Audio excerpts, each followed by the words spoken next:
Stuart, it's great to have you along today. Really, really excited to talk to you about apprenticeships at the City of London, and also just to really celebrate apprenticeships in Apprenticeships Week.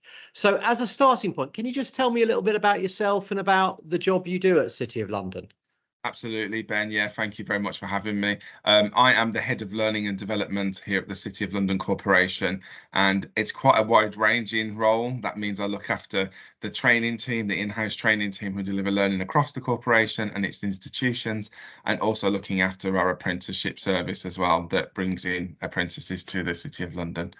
Brilliant. That's excellent. Excellent. So I'm just going to run through some questions and just really because we want to get your insights into what's happening around City of London. So Sure. my first question is, why do you think apprenticeships are important for the staff at the City of London Corporation? I think apprenticeships are really important for staff across the Corporation of London in many ways. I think it enables people to learn and earn at the same time. I think that's really, really important. I know there's other routes such as going to university, etc. But I think it gives a really, really strong alternative to that. Specifically speaking myself, I've definitely done learning on the job in my previous roles and also here at the City of London Corporation. And I really love seeing people grow and develop in their roles. And I think also it has a knock-on effect in other ways. So if we bring in an apprentice, they tend to take on learning from the people around them, which also gives a real satisfying feeling to the people that work with us. But also as well, they share their learning with the people around them. So as they're maybe seeing things for the first time, not had that experience, they're bringing a fresh outlook to our organisation and challenging the way we do things, but in a positive way. So we actually change as an organisation and are ready for the future. Brilliant, brilliant, excellent. That's really, really interesting to see how that's taken off. So what do you think apprenticeships bring to employers more generally? So in the widest possible sense? I think again, it goes back to that feeling that we're doing something for the greater good. I think our apprentices that we've had at the Corporation of London come from a wide background. I think it does tap into social mobility, so it allows people to come and work for the Corporation of London that may have not chosen or know of us in the first instance. So it's given us a great insight into the lots of different people that live and work in London from all different backgrounds. But also, again, so as I said before, that sharing of learning and bringing new and fresh ideas to the City of London, and just seeing people's reactions to some of the things that we have at the corporation. So we own, Tower Bridge, we have the Guildhall complex, we have Hampstead Heath, also the ports and the Animal Receiving Centre.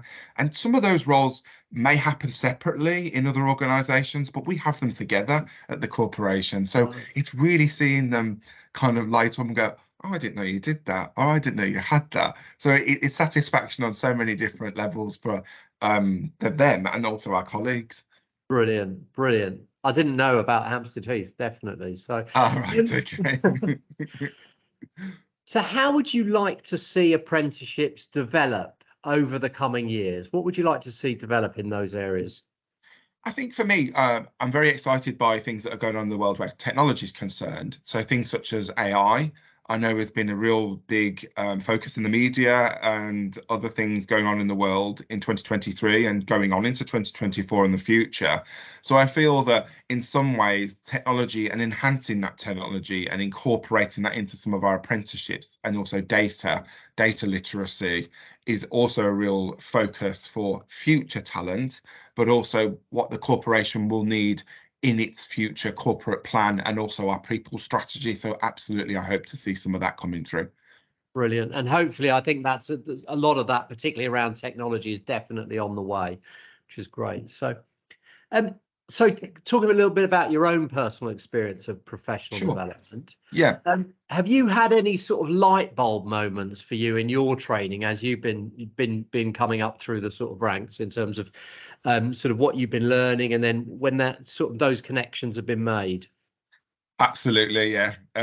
From when I started working, which I used to work in a video shop when I left school to working at Virgin Media. I started working in their contact centres on the phones to becoming a trainer there. And that was very much, I learned in the classroom, obviously, but then it was very much that peer-to-peer. You know, my colleagues, those light bulb moments that might have happened on sometimes lunch times, break times, you know, just having a casual chat. And really listening to people's experiences. And I'm, you know, there's so many of them. There is so many light bulb moments I've had where I'm like, wow, I didn't know that. I didn't really know you could do that. Or I'm trying to do this in Outlook, but it's getting on my nerves. How do I get better at this? And the person sat next to me might say, oh, you don't want to do that, Stuart. Try da-da-da-da-da-da-da. And I'm just blown away. I'm like, wow, that's just going to save me hours in my life and my day. Yeah, brilliant. So across the that board. peer-to-peer is really important to you. Yeah. Absolutely, yes. And also, but coupled up with that formal learning. So, you know, like having opportunities to listen to podcasts, going to classroom learning.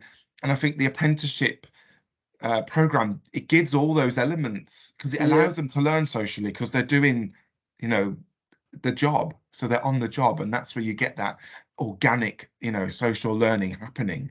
Brilliant. Brilliant. That's excellent. I love that answer. So tell me now, what challenges do staff in the City of London face that you think really require support from apprenticeships? I think for me, as we're going on into the future, it's our workforce. It's an aging workforce, and then in that, we'll have the challenges of talent succession, talent, you know, rollout, and within that, I think what apprenticeships do and offer and give is that sharing of learning and the intergenerational learning. So from people that have been in the organisation for 25 to 30 years and have been, you know, delivering a great level of service and have an absolute raft of experience, is giving that to the next generation to take on and then go on into the future, informed with the past experiences that we have, but not to hamper them because they have, you know, new ideas and fresh ways of thinking. I think I see it in that interrelationship for me. That's a lovely thing to think about, that sort of passing on, but also not saying you have to do it this way, but just this is what I've learned. But I really think that's a lovely way of looking at it. Excellent. So, and this is something that's really important for us as Captiva Learning.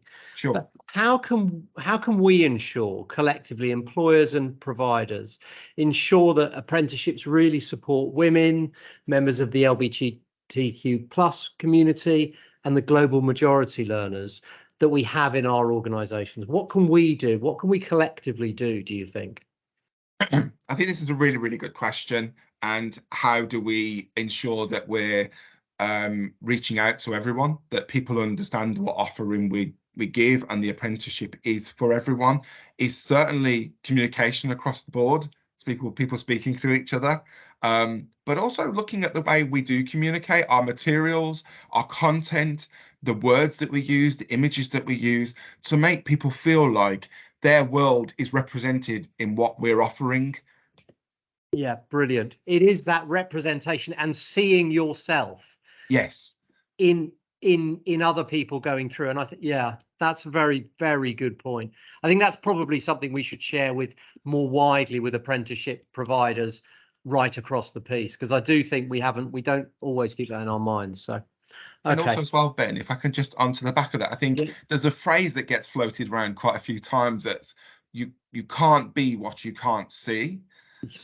And I kind of want to flip that around. I want it to be where you can be what you can see. So it's the positive of that. So it absolutely what you've said, to make representation and across every piece and touch point. You can be what you can see. That's a great line. Love it. Okay, so a little bit more sort of open-ended here. So sure, who is your leadership inspiration?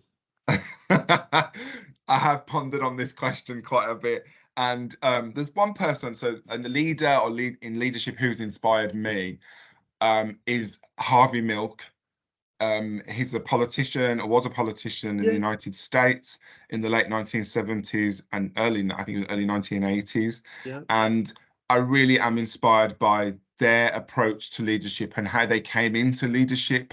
So they were inspired by their community, LGBTQ plus community, and because they had empathy and passion for the people that they were surrounded by and their own identity, they went into leadership, but they went into leadership in a kind of unorthodox way, doing things wrong, doing things right, being brave enough also to stand up in crowds and put his hand up and get attention, and really, really challenge, I guess, the norm at the time, because to have an openly gay politician in the late 1970s is incredible in itself, and to be one that it's continues to inspire. But he was recognised by Barack Obama administration, but also on myself.